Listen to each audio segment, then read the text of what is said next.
टाटा समूह के पूर्व चेयरमैन साइरस मिस्त्री, आपने इनका नाम जरूर सुना होगा।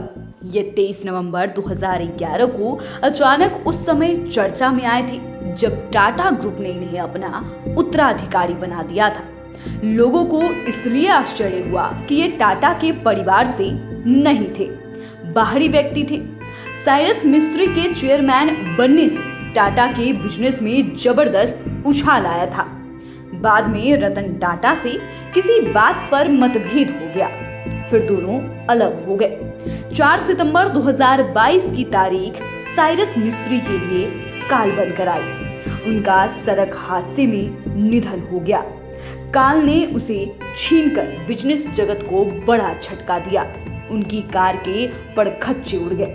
कार हादसा मुंबई से सटे पालघर में हुआ। तब वे गुजरात से महाराष्ट्र जा रहे थे।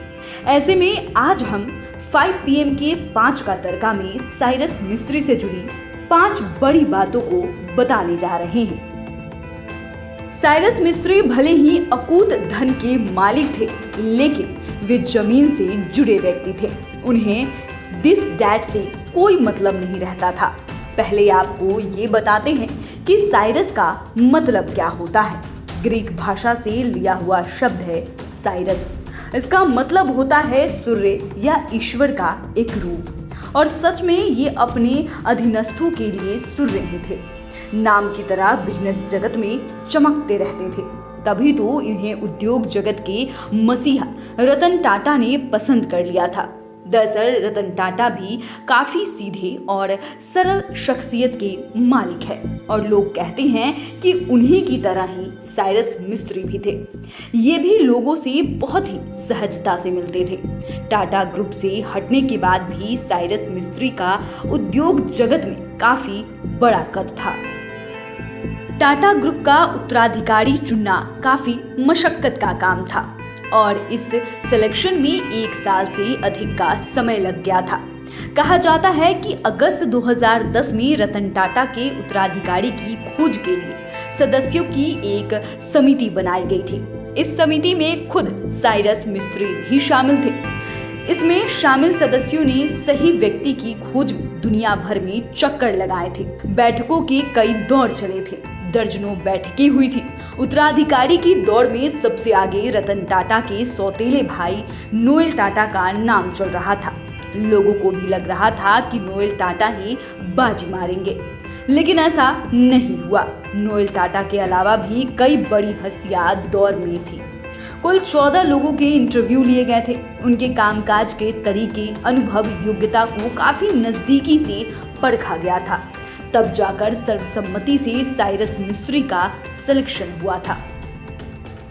साइरस मिस्त्री को दिखावा बिल्कुल ही पसंद नहीं था। उन्हें इसका भी घमंड नहीं था कि वो इतने बड़े पद पर पहुंच गए हैं। उन्हें रतन टाटा जैसी शख्सियत ने पसंद किया है। दरअसल टाटा ग्रुप के प्रमुख बनने के बाद उसके ठीक दूसरे दिन जब साइरस टाटा के मुंबई स्थित मुख्यालय बॉम्बे हाउस पहुंचे तो वे साधारण से पैंट शर्ट पहने हुए थे, जबकि उनका वेलकम करने वाले लोग सूट बूट से लदे हुए थे।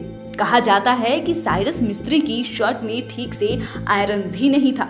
उनकी कमीज की बाहें मुड़ी हुई थी और कुछ बटन खुले हुए थे।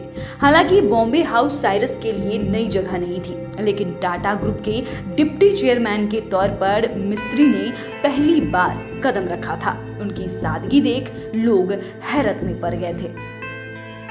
ऐसा नहीं था कि साइरस मिस्त्री बाद में सादगी में आ गए।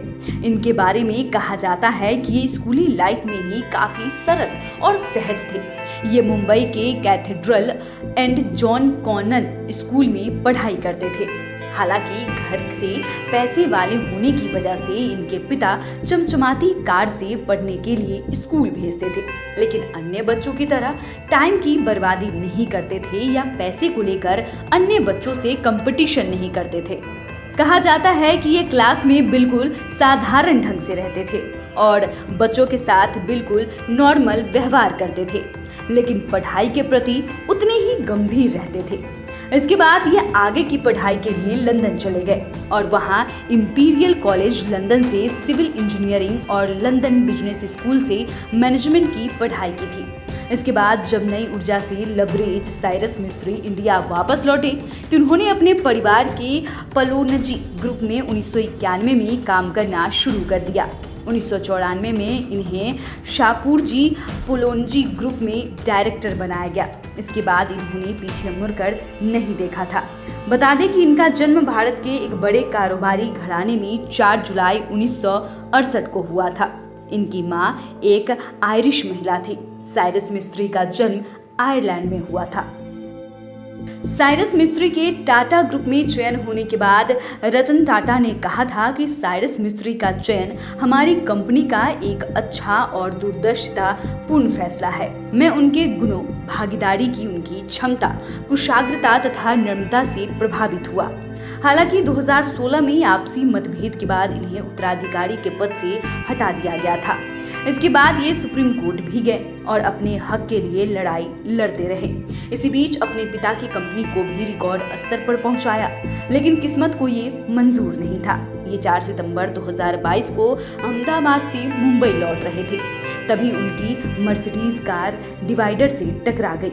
इसमें उनकी मौके पर ही मौत हो गई। उनकी मौत से पूरा उद्योग जगत में शोक की लहर है। तो फिलहाल के लिए इतना ही। अगर आपने अभी तक चैनल को सब्सक्राइब नहीं किया होगा तो सब्सक्राइब कर ले। फेसबुक पेज को लाइक करना बिल्कुल भी ना भूले। वीडियो देखने के लिए आपका धन्यवाद।